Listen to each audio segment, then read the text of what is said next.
Hey, everybody, and welcome back. Are you ready to dive into some ancient wisdom? Hmm. Some wisdom that's surprisingly relevant to our modern lives. I think we all need a little wisdom these days. Yeah, well, today we're taking a deep dive into 2 Samuel chapter 16. Ooh, that's a good one. It's a story of betrayal and political maneuvering and resilience, all wrapped up in one intense chapter of the Old Testament. It's a story packed with lessons about navigating tough situations, Mhm. handling criticism, and making smart choices, especially when the pressure is on. Okay, so for those who need a quick refresher, this chapter takes place during a pretty tumultuous time in King David's life. His son, Absalom, is attempting a coup. Oh, Yeah, yikes. forcing David to flee Jerusalem. Yeah. And as he's making his escape, he encounters this series of characters who each teach us something valuable about leadership and human nature. And it all starts with a seemingly simple act of kindness. David runs into Ziba. Ziba. Yeah, Ziba. a servant of one of his close friends. Ziba brings supplies for David and his men, but he also drops some serious gossip, accusing his master, Mephibosheth, of disloyalty.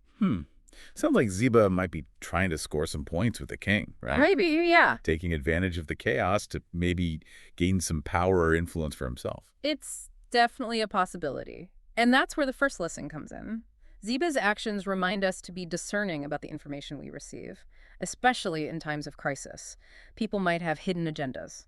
So it's important to consider the source and evaluate their motives. Think about it. How many times have you seen this play out in your own life? Maybe in the workplace, or even among friends. Yeah, totally. That Like is- that saying, consider the source. Right. But let's move on to David's next encounter, shall we? This one's a little less about strategic maneuvering and a lot more about emotional intelligence. Okay.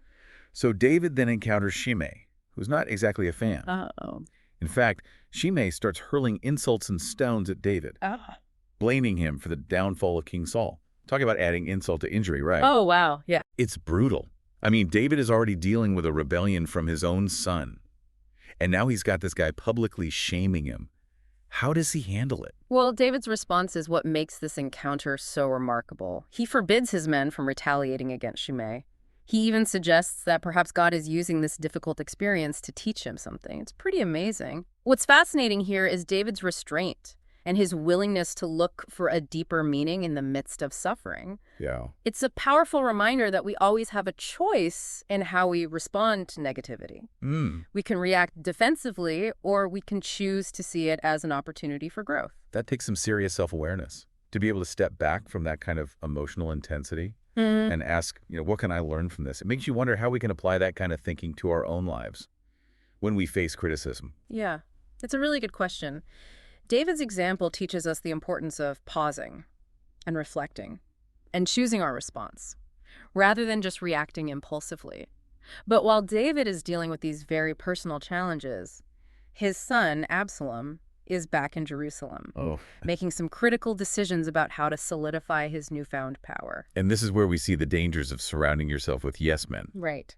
Absalom takes the advice of Ahithophel, Ahithophel. a counselor known for his cunning, Oh, but not necessarily his ethics. dear. Ahithophel suggests a bold and potentially devastating move that would secure Absalom's power. But it's a move that's morally questionable and in the long run, strategically risky. This highlights the importance of having advisors who will challenge your thinking. Yes. And offer honest feedback, even if it's not what you want to hear. So we've got discerning information, responding to negativity with grace, and choosing wise counsel. Any other nuggets of wisdom we can glean from this ancient drama? Well, if we connect this back to David's overall leadership style, we see a pattern of restraint, patience, and a deep trust in something bigger than himself. Okay. Even when facing betrayal and rebellion, he avoids making rash decisions, driven by fear or anger. So it's about leading with a long-term vision, even when surrounded by chaos.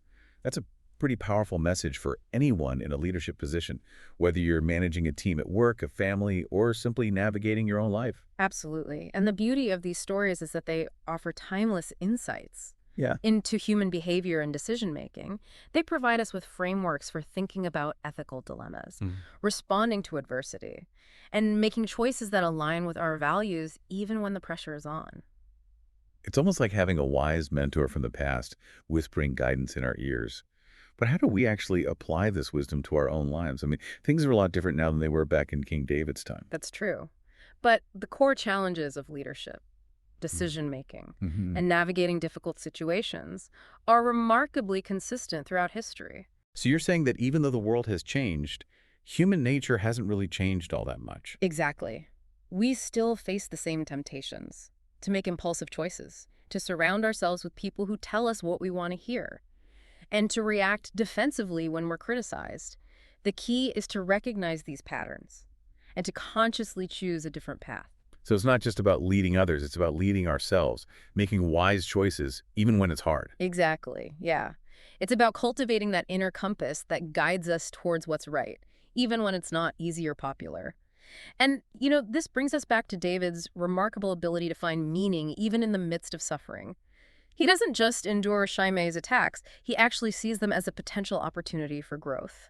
That's such a powerful perspective shift. It's like choosing to see obstacles as stepping stones rather than roadblocks. But how do we actually do that? How do we cultivate that kind of resilience in our own lives? Well, I think it starts with accepting that challenges are an inevitable part of life. We're all going to face setbacks, disappointments, even betrayals at some point. The key is to not let those experiences define us. So it's not about avoiding difficult experiences. It's about learning how to navigate them in a way that allows us to grow and become stronger. Exactly. And this connects back to another key theme we've been exploring, the importance of trusting in something bigger than ourselves. Right. David's faith played a crucial role in his ability to remain resilient in the face of adversity. So it's about having that sense of faith, Yeah. whether it's in a higher power, a set of values, or even just the belief that things will eventually work out. Right, yeah. It's about having that anchor that keeps us grounded when the storms of life inevitably come. So as we wrap up our deep dive into 2 Samuel chapter 16, what's the one thing you hope our listeners will take away from this story? I hope they'll remember that ancient wisdom is still relevant today. The challenges faced by King David thousands of years ago are remarkably similar to the challenges we face in our modern lives. Right. It's like we're all connected by this shared human experience across time and cultures. And that within those shared experiences are timeless lessons about leadership, resilience, and the importance of choosing wisdom over impulsiveness. So as you go about your week, think about the stories we've discussed. How can you apply these ancient principles to your own modern life? How can you become a more discerning consumer of information, respond to negativity with grace, and build a supportive network of advisors who will challenge you to grow?